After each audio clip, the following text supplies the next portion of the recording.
വിദ്യാസ് കിച്ചണിലേക്ക് സ്വാഗതം. അപ്പോൾ ഇന്ന് നമ്മൾ റെസിപ്പി വീഡിയോ ആയിട്ടല്ല കേട്ടോ, നമുക്ക് വളരെയധികം ഉപകാരപ്പെടുന്ന കുറച്ച് സിമ്പിളായിട്ടുള്ള കിച്ചൺ ടിപ്സിൻ്റെ വീഡിയോ ആണ്. തീർച്ചയായിട്ടും അടുക്കളയിൽ നമ്മൾ പണിയെടുക്കുന്ന ആർക്കാണെങ്കിലും നല്ലപോലെ ഉപകാരപ്രദമായിട്ടുള്ള ഒരു വീഡിയോ ആണ് കേട്ടോ. അത് കുട്ടി കുട്ടി ടിപ്പുകളാണ് കേട്ടോ ഇതിൽ പറയുന്നത്. അപ്പോൾ തീർച്ചയായിട്ടും എല്ലാവരും വീഡിയോ മുഴുവനായിട്ട് കണ്ടു നോക്കൂ. ഇഷ്ടപ്പെടുകയാണെങ്കിൽ മറ്റുള്ളവർക്കൊക്കെ ആയിട്ടൊന്ന് ഷെയർ ചെയ്യാനും സബ്സ്ക്രൈബ് ചെയ്തൊന്ന് സപ്പോർട്ട് ചെയ്യാനും മറക്കരുത്. അപ്പോൾ നമുക്ക് എന്തൊക്കെയാണ് ടിപ്പ് നോക്കാം. അപ്പോൾ ആദ്യത്തെ ടിപ്പ് എന്താണെന്ന് വെച്ച് കഴിഞ്ഞാൽ തേങ്ങ ഇപ്പോൾ വെട്ടുകത്തിയൊക്കെ ഇല്ലാത്തവർക്ക് തേങ്ങ എങ്ങനെ രണ്ടായിട്ട് ഉടയ്ക്കാമെന്നുള്ള ടിപ്പാണ് കേട്ടോ. ഇപ്പോൾ പുറത്തൊക്കെ ഉള്ളവരാണെന്നുണ്ടെങ്കിൽ എല്ലാവരുടെ അടുത്തും ഈ വെട്ടുകത്തിയൊന്നും നമുക്ക് നാട്ടിൽ നിന്ന് എടുത്തു കൊണ്ടുപോകാനൊന്നും പറ്റില്ല. അപ്പോൾ ചിലവർക്കൊക്കെ അത് ചില സ്ഥലത്തൊന്നും നമുക്ക് കിട്ടാത്തവരുണ്ടാവുമല്ലോ. അപ്പോൾ അങ്ങനെയുള്ളവർ എങ്ങനെയാണ് കറക്റ്റായിട്ട് തേങ്ങ ഉടയ്ക്കുക എന്നുള്ളതാണ് കേട്ടോ. അപ്പോൾ ഇതുപോലൊരു ചട്ടുകം എല്ലാവരുടെ വീട്ടിലും ഉണ്ടാവും. നമ്മൾ ദോശയൊക്കെ ഉണ്ടാക്കുന്ന ഈ ഒരു മാതിരി ചട്ടുകം. അപ്പോൾ ഈ ഒരു ചട്ടുകവും വേണം. അതുപോലെ ഒരു സാധാരണ ഒരു പ്ലാസ്റ്റിക് കവറും വേണം. ഈ തേങ്ങ നമുക്ക് ഈ പ്ലാസ്റ്റിക് കവറിൻ്റെ ഉള്ളിൽ വെച്ചിട്ട് ജസ്റ്റ് ഒന്നിങ്ങനെ ആക്കിയെടുക്കുക. എന്നിട്ട് നമ്മൾ ഈ ചട്ടുകം വെച്ചിട്ട് ഒന്ന് ചുറ്റും ഇങ്ങനെ തേങ്ങ സാധാരണ ഉടയ്ക്കുന്ന പോലെ തന്നെ ഇങ്ങനെ കൊടുക്കുക കേട്ടോ, തട്ടി കൊടുക്കുക. ശരിക്കും എങ്ങനെയാണ് വെട്ടുകത്തി വെച്ചിട്ട് നമ്മൾ തേങ്ങ ഉടയ്ക്കണമെന്ന് വെച്ചാൽ ആ ഒരു രീതിയിൽ തന്നെ നമ്മൾ നല്ല രീതിയിൽ ഇങ്ങനെ ആക്കി കൊടുക്കുക. ഇതിങ്ങനെ ചുറ്റും അതുപോലെ ചെയ്ത് വരുമ്പോഴേക്കും കറക്റ്റായിട്ട് നമ്മുടെ തേങ്ങ ഉടഞ്ഞു കിട്ടും. അപ്പോൾ ഞാനിത് ഈ വീഡിയോ ഈ ഒരു ഭാഗം കട്ട് ചെയ്യുന്ന ഭാഗം എഡിറ്റൊന്നും ചെയ്യാണ്ട് ഒറ്റ ഇതിലാണ് കേട്ടോ കാണിക്കുന്നത്, അതറിയാനായിട്ട്. അപ്പോൾ നമ്മുടെ കണ്ടോ തേങ്ങ ഇവിടെ ഉടഞ്ഞു തുടങ്ങിയിട്ടുണ്ട്. അപ്പോൾ നമ്മൾ സാധാരണ വെട്ടുകത്തിയും കൊണ്ട് മുറിക്കുമ്പോൾ എങ്ങനെയാണ് നമുക്ക് ഉടഞ്ഞു കിട്ടുക, ആ ഒരു രീതിയിൽ തന്നെ ഒട്ടും പ്രയാസമൊന്നും ഇല്ലാണ്ട് തന്നെ നമുക്ക് തേങ്ങ ഉടച്ചെടുക്കുക കേട്ടോ. ഒത്തിരി കനമുള്ള ചട്ടുകമായിരിക്കണമെന്നേ ഉള്ളൂ, ഇങ്ങനെ വളഞ്ഞൊന്നും പോകുന്ന ചട്ടുകമായിരിക്കരുത്. കുറച്ച് കനമുള്ള ചട്ടുകം കൊണ്ട് അങ്ങനെ ഉടച്ചു കൊടുത്താൽ മതി കേട്ടോ. അപ്പോൾ പെട്ടെന്ന് തന്നെ അങ്ങനെ ഉടഞ്ഞു കിട്ടും. അപ്പോൾ പലരും പുറത്തൊക്കെ ഉള്ളവർ ചിരകിയ തേങ്ങയൊക്കെ വാങ്ങുകയല്ലേ ചെയ്യുക. അപ്പോൾ അതിനൊക്കെ പകരം നമുക്ക് തേങ്ങയായിട്ട് തന്നെ കിട്ടുകയാണെന്നുണ്ടെങ്കിൽ ഇപ്പോൾ വെട്ടുകത്തിയൊന്നും ഇല്ല എന്നുള്ള വിചാരിച്ചിട്ട് ഇങ്ങനെ തേങ്ങയൊക്കെ വാങ്ങാതിരിക്കുന്നവരൊക്കെ ഉണ്ടാവും. അപ്പോൾ അങ്ങനെയുള്ളവർക്കൊക്കെ ഈ ഒരു ടിപ്പ് വളരെയധികം യൂസ്ഫുൾ ആയിട്ടുണ്ടെന്ന് വിചാരിക്കുന്നു. ഇനി നമുക്ക് നെക്സ്റ്റ് ടിപ്പിലോട്ട് പോവാം. നെക്സ്റ്റ് ടിപ്പ് എന്താണെന്ന് വെച്ച് കഴിഞ്ഞാൽ സവോള നമുക്ക് കണ്ണിന്നൊന്നും അധികം വെള്ളം വരാണ്ട് പെട്ടെന്ന് തന്നെ സവോള തോല് എങ്ങനെ കളഞ്ഞെടുക്കുക എന്നുള്ളൊരു ടിപ്പാണ് കേട്ടോ. അതിന് വേണ്ടിയിട്ട് സവോള അതിൻ്റെ രണ്ട് സൈഡും ഒന്ന് കട്ട് ചെയ്ത് കളയുക. അതിനുശേഷം ഇത് നടുക്കുന്ന ഒന്ന് കട്ട് ചെയ്യുക. എന്നിട്ട് ഇത് കണ്ടോ ഇതുപോലെ ഇങ്ങനെ തൊലിച്ചെടുക്കുമ്പോൾ പെട്ടെന്ന് തന്നെ ആ തോലിങ്ങനെ അടർന്ന് കിട്ടിക്കോളൂ കേട്ടോ. അപ്പോൾ വെറുതെ കത്തി കൊണ്ട് ഇങ്ങനെ ആക്കി അതിൻ്റെ തോലൊന്നും കളയേണ്ട ആവശ്യമില്ല. ഇതുപോലെ ചെയ്തെടുത്ത് പെട്ടെന്ന് തന്നെ സവാളയുടെ തോല് കളഞ്ഞു കിട്ടും. അപ്പോൾ നെക്സ്റ്റ് ടിപ്പ് എന്താണെന്ന് വെച്ച് കഴിഞ്ഞാൽ ഇപ്പോൾ ഈ കട്ട്ലറ്റൊക്കെ ഉണ്ടാക്കുന്നവർ പ്രത്യേകിച്ച് ബ്രെഡ് ക്രംസിലൊക്കെ കോട്ട് ചെയ്തിട്ടൊക്കെ സ്നാക്സൊക്കെ ഉണ്ടാക്കുന്നവർക്ക് പറ്റിയ അടിപൊളിയൊരു ടിപ്പാണ്. ഇതിപ്പോൾ നമ്മൾ മുട്ടയിലൊക്കെ ഒന്ന് ഡിപ്പ് ചെയ്തിട്ട് പിന്നെ ബ്രെഡ് ക്രംസിലോട്ട് നമ്മൾ ഇടുമ്പോൾ ഒരു 3-4 കട്ട്ലറ്റൊക്കെ ഈ ആക്കി കഴിയുമ്പോൾ ഈ ബ്രെഡ് ക്രംസൊക്കെ മൊത്തത്തിൽ ഇങ്ങനെ കട്ട കുത്തിയ പോലെയാവും. അപ്പം അങ്ങനെ ആവാതിരിക്കാൻ നമ്മൾ ഒരു കൈ കൊണ്ട് മുട്ടയിൽ മുക്കുമ്പോൾ മറ്റേ കൈ കൊണ്ട് ബ്രെഡ് ക്രംസ് കോട്ട് ചെയ്യാൻ നോക്കുക. അപ്പോൾ അങ്ങനെ ചെയ്ത് കഴിയുമ്പോൾ ഈ ബ്രെഡിൻ്റെ ഇത് ലാസ്റ്റ് അവസാനത്തെ ഇതുവരെയും നമുക്ക് ഒട്ടും കട്ടകളില്ലാതെ തന്നെ ഫുള്ളായിട്ട് നമുക്ക് ഉപയോഗിക്കാൻ പറ്റും. അല്ലാന്നുണ്ടെങ്കിൽ ഇത് പെട്ടെന്ന് തന്നെ ഒരു 3-4 എണ്ണം ചെയ്തെടുക്കുമ്പോൾ തന്നെ ബാക്കി എല്ലാതും ഈ മുട്ടയുടെ അതിൽ വീണിട്ട് മൊത്തത്തിൽ ആ നമ്മുടെ കയ്യിലത്തെ ആ വഴുവഴുപ്പും ഒക്കെ കൂടിയായിട്ട് മൊത്തത്തിൽ കട്ട കുത്തിയിട്ട് അത് മൊത്തം വേസ്റ്റായിട്ട് പോകും. അപ്പോൾ ഇതുപോലൊന്ന് ചെയ്ത് നോക്കിക്കഴിഞ്ഞാൽ കണ്ടോ ലാസ്റ്റത്തെ ആവുന്ന വരെയും ഇപ്പോൾ എനിക്ക് ആ ബ്രെഡ് ക്രംസ് ഇതാക്കി കിട്ടിയിട്ടുണ്ട്. ഒട്ടും എനിക്ക് വേസ്റ്റേജ് ഉണ്ടായിരുന്നില്ല. അപ്പോൾ കണ്ടത് മൊത്തത്തിൽ ഞാൻ അങ്ങനെ ആക്കി എടുത്തിട്ടുണ്ടായിരുന്നത്. അപ്പോൾ ഇനി ഇതുപോലെ കട്ട്ലറ്റ് ഉണ്ടാക്കി കഴിഞ്ഞ ശേഷം നമ്മളൊരു അരമണിക്കൂർ ഫ്രീസറിൽ വെച്ച് കഴിഞ്ഞിട്ട് നമ്മൾ എണ്ണയിൽ വറുത്തെടുക്കുകയാണെന്നുണ്ടെങ്കിൽ ഈ ബ്രെഡിൻ്റെ കോട്ടിംഗ് ഒന്നും എണ്ണയിൽ ഇങ്ങനെ പൊടിയായിട്ട് പോവില്ല. കറുത്തതൊക്കെ ആയിട്ട് വരില്ല, പൊടിയൊക്കെ പോയി കഴിഞ്ഞാൽ കരിഞ്ഞു പോകും. അപ്പോൾ അങ്ങനെയൊന്നും ആയി വരില്ല കേട്ടോ. അപ്പോൾ അതൊരു ടിപ്പാണ്. അപ്പോൾ ഇത് നിങ്ങൾക്ക് ഇഷ്ടപ്പെട്ടു എന്ന് വിചാരിക്കുന്നു. ഇനി അടുത്ത ടിപ്പിലോട്ട് പോവാം. അടുത്ത ടിപ്പ് എന്താണെന്ന് വെച്ച് കഴിഞ്ഞാൽ നമ്മൾ മഷ്റൂംസൊക്കെ വാങ്ങുമ്പോൾ അതിൽ നിറയെ ഇങ്ങനെ മണ്ണ് കാണല്ലേ. ഇതിങ്ങനെ ഓരോന്നായിട്ട് നമ്മളിങ്ങനെ കഴുകി ഇങ്ങനെ ഓരോന്നായിട്ട് ഇങ്ങനെ നന്നായി കഴുകി എടുത്താലേ അതിൻ്റെ മണ്ണൊക്കെ നന്നായിട്ട് പോവുള്ളൂ. അപ്പോൾ വളരെ പെട്ടെന്ന് തന്നെ ഇതിൻ്റെ മണ്ണൊക്കെ പോവാനായിട്ട് ആദ്യം ഇത് കഴുകാൻ വേണ്ടിയിട്ട് നല്ല വലിയൊരു പാത്രത്തിലോട്ട് നമ്മൾ മാറ്റി കൊടുക്കുക, കംപ്ലീറ്റ് ആയിട്ട് ഇട്ട് കൊടുക്കുക.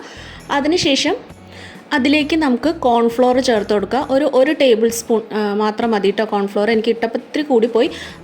1 ടേബിൾ സ്പൂണോളം കോൺഫ്ലോർ നമുക്ക് ഇതിലേക്ക് ഇട്ട് കൊടുക്കുക. കോൺഫ്ലോറൊക്കെ നമുക്ക് കടയിലായിട്ട് വാങ്ങാൻ കിട്ടുമല്ലോ. ഇനി അതിലേക്ക് നല്ലോണം വെള്ളം ഒഴിച്ചു കൊടുക്കുക. നന്നായിട്ട് വെള്ളം ഒഴിച്ചു കൊടുത്തിട്ട് നമ്മൾ കൈ കൊണ്ട് ഇങ്ങനെ ആക്കി കഴുകുമ്പോൾ തന്നെ പെട്ടെന്ന് തന്നെ പോയി കിട്ടും കേട്ടോ. ഒരുപാട് ബുദ്ധിമുട്ടേണ്ട ഒന്നും ആവശ്യമില്ല. ജസ്റ്റ് ഇങ്ങനെ നന്നായിട്ടൊന്ന് കഴുകി കൊടുത്താൽ തന്നെ കണ്ടോ നമുക്ക് കണ്ടോ അതിൽ അഴുക്കൊക്കെ ആ ഒരു ഇതിലേക്ക് ഇറങ്ങി കിട്ടും. അപ്പോൾ ഓരോന്നായിട്ട് കഴുകിയെടുക്കുന്നതിന് പകരം ഇതുപോലൊക്കെ ഇങ്ങോട്ട് ചെയ്ത് കഴിഞ്ഞാൽ വളരെ എളുപ്പത്തിലും വളരെ പെട്ടെന്ന് തന്നെ നമുക്ക് മഷ്റൂം നല്ല വൃത്തിയായിട്ട് ക്ലീൻ ചെയ്തെടുക്കാൻ പറ്റും. അപ്പോൾ ഈ ഒരു ടിപ്പ് നിങ്ങൾക്ക് എല്ലാവർക്കും വളരെയധികം യൂസ്ഫുൾ ആയിട്ടുണ്ടെന്ന് വിചാരിക്കുന്നു. തീർച്ചയായിട്ടും എല്ലാവരും ഇതൊക്കെ ഒന്ന് ട്രൈ ചെയ്ത് നോക്കൂ കേട്ടോ. ഇഷ്ടപ്പെടുകയാണെങ്കിൽ എല്ലാവർക്കും ഒന്ന് ഷെയർ ചെയ്ത് കൊടുക്കാൻ മറക്കല്ലേ. അപ്പോൾ നമുക്ക് അടുത്ത ടിപ്പ് എന്താണെന്ന് നോക്കാം. അപ്പോൾ അടുത്ത ടിപ്പ് നമ്മുടെ ക്യാബേജ് നല്ല നൈസായിട്ട് അരിയാനായിട്ട് ഉപ്പേരിക്കൊക്കെ നല്ല നൈസായിട്ട് ചിലവരൊക്കെ അരിയണ കാണാമല്ലേ. അതൊക്കെ അങ്ങനെ ഉണ്ടാക്കി കഴിക്കുമ്പോൾ ഉപ്പേരിക്ക് നല്ല ടേസ്റ്റുമാണ് കേട്ടോ. അപ്പോൾ ആ ഒരു രീതിയിൽ എങ്ങനെയാണ് നമ്മൾ കത്തി വെച്ചിട്ട് അല്ലാണ്ട് അരിയണമെന്ന് നോക്കുക.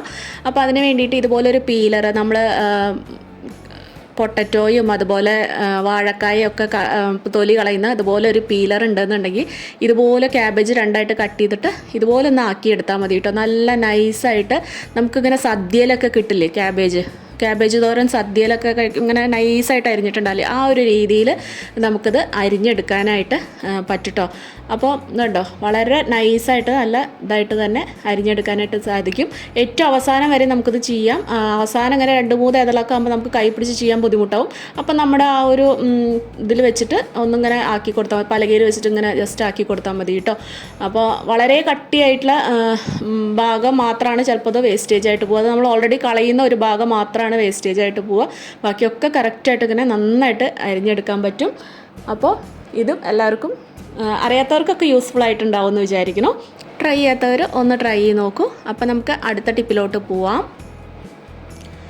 പിന്നെ അടുത്ത ടിപ്പ് എന്താണെന്ന് വെച്ച് കഴിഞ്ഞാൽ നമ്മൾ ഇതുപോലെ ഒരു ഇടികല്ലിലേക്ക് നമുക്കിപ്പോൾ കുരുമുളകോ എന്തെങ്കിലുമൊക്കെ ചതയ്ക്കാനൊക്കെ ഉണ്ടെന്നുണ്ടെങ്കിൽ ഇങ്ങനെ കുത്തിയെടുക്കുമ്പോൾ അതൊക്കെ ഇങ്ങനെ പുറത്തേക്ക് തെറിച്ച് പോവില്ലേ. അപ്പോൾ അതിങ്ങനെ പുറത്തേക്ക് തെറിച്ച് പോവാതിരിക്കാൻ ഇപ്പോൾ നമ്മുടെ വീട്ടിലൊക്കെ ഉണ്ടാവുമല്ലോ ഇങ്ങനെ ഒരു ഫുഡ് കണ്ടെയ്നർ, നമുക്ക് പുറത്തുനിന്നൊക്കെ ഫുഡ് വാങ്ങിയിട്ട് വരുമ്പോഴുള്ള ഒരു പ്ലാസ്റ്റിക്കിൻ്റെ കണ്ടെയ്നർ, അത് ഈ ഒരു ഇതിന് കറക്റ്റായിട്ടൊരു ഹോൾ ഉണ്ടാക്കിയിട്ട് അത് ഇതുപോലെ വെച്ച് കഴിഞ്ഞിട്ട് അത് എന്നിട്ട് ഇതുപോലെ ഇങ്ങനെ കുത്തിയെടുത്ത് കഴിഞ്ഞാൽ അതിൻ്റെ ഉള്ളിലുള്ള ഒന്നും പുറത്ത് പോവാതെ നമുക്ക് കറക്റ്റായിട്ട് ഇടിച്ചെടുക്കാം കേട്ടോ. ഒട്ടും പുറത്തൊന്നും തെറിച്ച് പോവുക ഒന്നുമില്ല. കറക്റ്റായിട്ട് നമുക്ക് ചതച്ചെടുക്കുക എന്തെങ്കിലും വേണമെങ്കിൽ ചെയ്യാം. അപ്പോൾ ഈ ഒരു ടിപ്പും എല്ലാവർക്കും യൂസ്ഫുൾ ആയിട്ടുണ്ടെന്ന് വിചാരിക്കുന്നു. അപ്പോൾ നമുക്കിനി നെക്സ്റ്റ് ടിപ്പിലോട്ട് പോവാം. നെക്സ്റ്റ് ടിപ്പ് എന്താണെന്ന് വെച്ച് കഴിഞ്ഞാൽ ഫ്രീസറിൽ കുറേ പേർക്കുള്ള പ്രശ്നമായിരിക്കും ഇതുപോലെ ഇങ്ങനെ ഐസ് പെട്ടെന്ന് ഇങ്ങനെ ഐസ് കട്ട കുത്തിയിട്ട് ഇരിക്കുന്ന ഒരു ഇത്. അപ്പോൾ ഇങ്ങനെ ഐസ് പെട്ടെന്നൊന്നും കട്ട കുത്താതിരിക്കാനായിട്ടുള്ള ഒരു ടിപ്പാണ് കേട്ടോ. ആദ്യം ഈ ഐസൊക്കെ ഒന്ന് കളയണം. ഒന്നുമില്ലെങ്കിൽ നിങ്ങൾ ആ ഫ്രിഡ്ജിൻ്റെ സൈഡിലുള്ള ഡീഫ്രോസ്റ്റ് ബട്ടണിലൊന്ന് അമർത്തി വയ്ക്കുക. അത് ചിലപ്പോൾ ഒരു ഓവർനൈറ്റൊക്കെ വെക്കേണ്ടി വരും കേട്ടോ. അല്ലാന്നുണ്ടെങ്കിൽ ഒരു 10 മിനിറ്റ് ഫ്രിഡ്ജ് ഒന്ന് ഓഫ് ചെയ്തിട്ട് ആ ഫ്രീസറൊക്കെ ഒന്ന് തുറന്ന് വെച്ചാൽ മതി. അപ്പോൾ ഞാൻ ഒരു 10 മിനിറ്റ് ഒന്ന് തുറന്നൊക്കെ വെച്ചിട്ടുണ്ട്. 10 മിനിറ്റിൻ്റെ ഉള്ളിൽ തന്നെ അതൊക്കെ കണ്ടോ ഈ ഐസൊക്കെ ഇങ്ങനെ വരും. ഡീഫ്രോസ്റ്റ് ചെയ്യുകയാണെന്നുണ്ടെങ്കിൽ ഒരുപാട് ടൈം എടുക്കും കേട്ടോ. അപ്പോൾ ഇങ്ങനെ ചെയ്ത് വയ്ക്കുകയാണെങ്കിൽ പെട്ടെന്ന് എളുപ്പത്തിൽ നമുക്ക് ഈ ഐസൊക്കെ എടുത്ത് മാറ്റാൻ പറ്റും. അപ്പോൾ ഇതുപോലെ ഇങ്ങനെ ഒന്ന് എടുത്ത് എല്ലാം ഉള്ളിലത്തെ ഐസൊക്കെ ഒന്ന് എടുത്ത് മാറ്റിയിട്ട് ഒന്ന് ജസ്റ്റ് ഒന്ന് തുടച്ചൊന്ന് ക്ലീൻ ചെയ്തിടുക. അതിന് ശേഷം നമുക്കൊരു ബോൾ എടുക്കുക. അതിലേക്ക് ഒരു 2 ടേബിൾ സ്പൂണോളം പൊടിയുപ്പ് ചേർത്ത് കൊടുക്കുക. അതിലേക്ക് ഒരു 1/4 കപ്പ് വെള്ളം കൂടി ഒഴിച്ചിട്ട് ഈ ഉപ്പ് നന്നായിട്ടൊന്ന് മിക്സ് ചെയ്തെടുക്കുക. ഇനി ആ ഒരു വെള്ളത്തിലേക്ക് ഒരു തുണി ഇട്ടിട്ട് നന്നായിട്ടൊന്ന് മുക്കി പിഴിഞ്ഞെടുക്കുക. അതിനുശേഷം ആ ഒരു ഇത് വെച്ചിട്ട് നമുക്ക് ഈ ഫ്രീസർ മൊത്തത്തിലൊന്ന് നല്ല പോലെ ഒന്ന് തുടച്ചെടുക്കുക. എല്ലായിടത്തും ആവുന്ന വരെ 1-2 തവണ നന്നായിട്ടൊന്ന് തുടച്ചെടുക്കുക. നല്ലപോലെ ഒന്ന് തുടച്ചെടുത്ത ശേഷം ചെറിയൊരു ബൗളിൽ ഒരു 2-3 ടേബിൾ സ്പൂൺ കല്ലുപ്പോ അല്ലെങ്കിൽ പൊടിയുപ്പോ ഇട്ടിട്ട് അതിൽ ഒരു പകുതി നാരങ്ങ ഇതുപോലെ വെച്ചിട്ട് നമുക്ക് ഫ്രീസറിൻ്റെ ഒരു മൂലയിൽ വെക്കാം. അങ്ങനെയാണെന്നുണ്ടെങ്കിൽ ഈ പെട്ടെന്ന് ഇങ്ങനെ ഐസ് കെട്ടുന്ന ഒരു ഇത് ഉണ്ടാവില്ല കേട്ടോ. അതുപോലെ തന്നെ ഫിഷോ മീറ്റോ അങ്ങനെ എന്തെങ്കിലുമൊക്കെ ഫ്രീസറിൽ വെക്കുമ്പോൾ ചിലപ്പോൾ ഒരു സ്മെല്ലൊക്കെ ഉണ്ടാവില്ല. അങ്ങനെയുള്ള സ്മെല്ലും ഇതുപോലെ അങ്ങനെ നാരങ്ങയും ഉപ്പും കൂടി വെച്ച് കഴിഞ്ഞാൽ അതൊന്നും ഉണ്ടാവില്ല കേട്ടോ.